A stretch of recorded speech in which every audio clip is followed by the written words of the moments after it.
Hello engineers, welcome back to our YouTube channel अनुभवटेक। आज की वीडियो में हम आपके इलेक्ट्रिकल इंजीनियरिंग ब्रांच के स्टूडेंट के subject analog electronics second sem में जो आपको पढ़ना है उसके सिलेबस का रिव्यू करने वाले हैं इस छोटी सी वीडियो में। तो चलिए हम जान लेते हैं कि आपको एनालॉग इलेक्ट्रॉनिक्स में कितने चैप्टर को पढ़ना है और उन चैप्टर में कौन कौन से टॉपिक्स को पढ़ना है, आप लोग की क्लासेस शेड्यूल किस प्रकार से की जाएगी और आप लोग एनालॉग इलेक्ट्रॉनिक्स का नोट्स पाना चाहते हैं तो उसके लिए क्या करना होगा। तो चलिए आपको पहले हम सिलेबस के बारे में पूरी कंप्लीट इंफॉर्मेशन दे देते हैं। देखिए, एनालॉग इलेक्ट्रॉनिक्स के सब्जेक्ट को आपको पढ़ना होता है। जैसा कि मैंने पहले ही वीडियो में आपको इलेक्ट्रिकल इंजीनियरिंग ब्रांच के स्टूडेंट के लिए कितने सब्जेक्ट्स को पढ़ना होता है ये ऑलरेडी मैंने डिस्कस कर रखा है। तो एनालॉग इलेक्ट्रॉनिक्स में आपको कौन कौन सी चीज़ों को पढ़ना होता है, चलिए हम डिटेल कंटेंट्स में चल के देख लेते हैं। तो यहाँ पे डिटेल कंटेंट्स में आते हैं। जो आपका पहला चैप्टर पढ़ना होता है आप लोगों को दोस्तों, वो होता है आपका सेमीकंडक्टर डायोड, जिसमें डायोड के बारे में पूरा डिटेल में आपको इंफॉर्मेशन लेना होता है, जानकारी को लेना होता है, पढ़ना होता है। इसमें पीएन जंक्शन को पढ़ना होता है। Mechanism of current flow in PN junction, PN संधि डायोड में करंट फ्लो किस प्रकार से करता है, डिप्रेशन लेयर किस प्रकार से बनता है, पोटेंशियल बैरियर किसे कहते हैं और फॉरवर्ड बायस और रिवर्स बायस क्या होता है पीएन जंक्शन में, ये सब चीज़ों को हम डिटेल में देखेंगे। Concept of junction capacitance in forward and reverse biased, condition breakdown mechanism, इन सब चीज़ों को हम कंप्लीटली डिस्कस करने वाले हैं अगले वीडियोज में। तो आइडल डायोड क्या होता है, सेमीकंडक्टर डायोड कैरेक्टरिस्टिक्स देखेंगे, स्टैटिक एंड डायनामिक रेजिस्टेंस। और आपका जो नेक्स्ट टॉपिक है यहाँ पे दोस्त वो क्या है, use of diode as a half rectifier and full wave rectifier, centre tapped and bridge rectifier type. देखिए यहाँ पे आपको हाफ वेव रेक्टिफायर और फुल वेव रेक्टिफायर और ब्रिज रेक्टिफायर का अध्ययन करना है, पढ़ना है। देखिए आपका रेक्टिफायर का बेसिकली जो काम होता है वो एसी को डीसी में कन्वर्ट करना होता है, मतलब अल्टरनेटिंग करंट को डायरेक्ट करंट में चेंज करने का काम जो इक्विपमेंट द्वारा किया जाता है इलेक्ट्रॉनिक्स में उसे क्या कहते हैं, रेक्टिफायर। तो यहाँ पे half wave rectifier, full wave rectifier और ब्रिज रेक्टिफायर को पढ़ना होता है। हाफ वेव रेक्टिफायर में एक डायोड का यूज किया जाता है, फुल वेव रेक्टिफायर में आपके 2 डायोड लगते हैं, वहीं पे ब्रिज रेक्टिफायर में आपके 4 डायोड लगते हैं। तो इस प्रकार से आप लोग को चीज़ें डिटेल में बताई जाएंगी, तो उसके लिए आप लोग चैनल से जुड़े रहेंगे।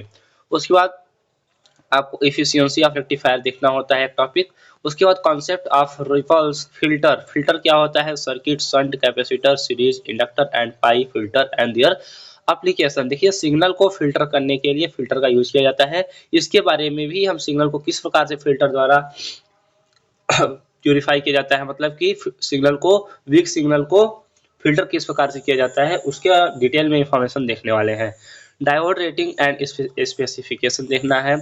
वेरियस टाइप्स ऑफ डायोड, देखिए यहाँ पे डायोड के बारे में डिटेल से इंफॉर्मेशन लेंगे। जेनर डायोड क्या होता है, वैरेक्टर डायोड क्या होता है, Schottky diode, light emitting diode जिसे आप एलईडी के नाम से भी जानते हैं, tunnel diode, photo diode, their working characteristics and applications को भी देखेंगे।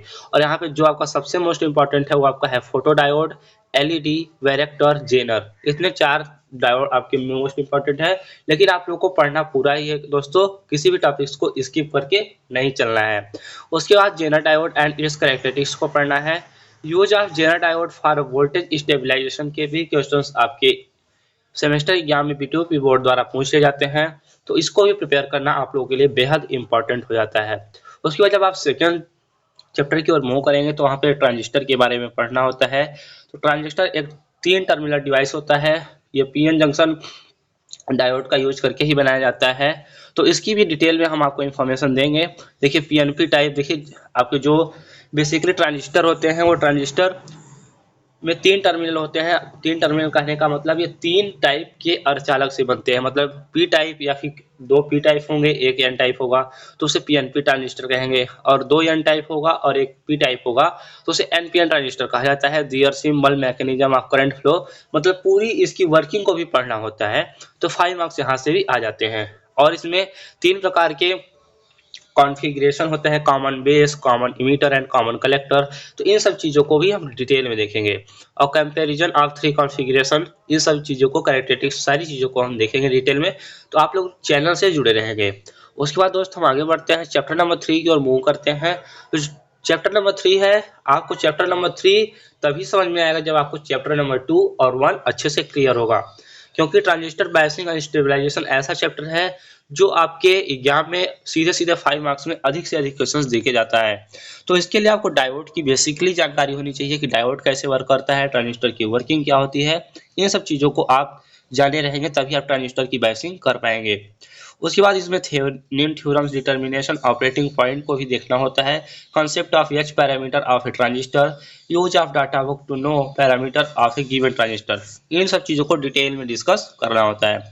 उसके बाद single stage transistor amplifier. Amplifier क्या होता है दोस्तों?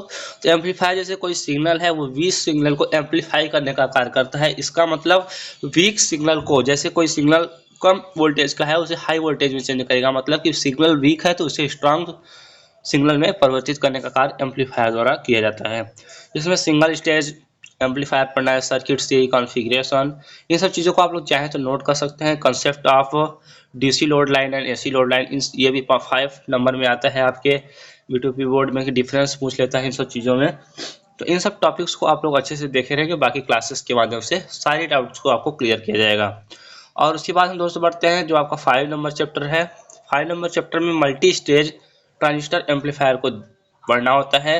देखिए अभी आपने सिंगल स्टेज पढ़ा है तो उसमें केवल एक एम्पलीफायर का यूज होता था, मल्टी स्टेज में तो 2 से अधिक एम्पलीफायर यूज किए जाएंगे। Need of multi stage transistor amplifier, इसकी आवश्यकता क्यों पड़ती है? देखिए जब कोई सिग्नल बहुत ज़्यादा वीक है उससे बहुत स्ट्रांग सिग्नल में बदलना है तो एक सिंगल एम्पलीफायर से चीज़ें नहीं की जा सकती हैं, इसलिए मल्टी स्टेज मतलब अधिक से अधिक ट्रांजिस्टर एम्पलीफायर का यूज किया जाता है। इसमें सभी टॉपिक्स को आप लोग देख लेंगे, बाकी आपको आरसी कपलिंग, ट्रांसफार्मर कपलिंग, सभी चीज़ों को डिटेल में क्लियर किया जाएगा। उसके बाद आपका जो चैप्टर नंबर 6 है वो लास्ट चैप्टर है दोस्तों। आपके लिए बहुत बड़ी बात यह है कि एनालॉग इलेक्ट्रॉनिक्स में केवल आपको 6 चैप्टर को पढ़ना है, लेकिन इसमें टॉपिक्स ज़्यादा हैं तो इसको आप लोग थोड़ा सीरियसली से अभी से करेंगे तभी आप लोग जून लास्ट तक सिलेबस को पहले पहले ख़त्म कर पाएंगे। और इसका नोट्स चाहिए आप लोगों को तो इसके नोट्स को भी मैंने डिज़ाइन कर दिया है। तो सभी सब्जेक्ट के नोट्स चाहिए। इलेक्ट्रिकल ब्रांच के आप स्टूडेंट हैं तो आप लोग मोबाइल नंबर नोट कर लेंगे 6307933763 पे कांटेक्ट कर लेंगे व्हाट्सएप पे, और पेमेंट का स्क्रीनशॉट भेज देंगे 69 रुपये का। तो वहाँ पे आपको सभी चीज़ों की नोट्स की PDF, previous year question paper and chapter wise important questions provide करा दिया जाएगा। तो बात करते हैं दोस्तों चैप्टर नंबर 6 में फील्ड इफेक्ट ट्रांजिस्टर, जिसे इफेक्ट भी कहते हैं। इसका construction, operation, characteristics and application of N channel JFET and P channel JFET पढ़ना है। जफेट एज एन एम्पलीफायर के रूप में किस प्रकार से कार्य करता है, types, constructions, operations, characteristics and application of a MOSFET, comparison between BJT, JFET and MOSFET.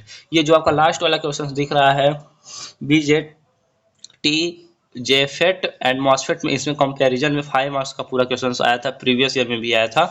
तो ये भी टॉपिक आपको बताया जाएगा। और एन चैनल पी चैनल में भी क्या अंतर होता है, एन चैनल मॉसफेट और पी चैनल एन चैनल जफेट और पी चैनल जफेट में क्या अंतर होता है, इन सब चीज़ों को भी क्लियर किया जाए। उसके बाद आपको प्रैक्टिकल वाली सारी चीज़ें हैं कॉलेज द्वारा आपको कराया जाएगा।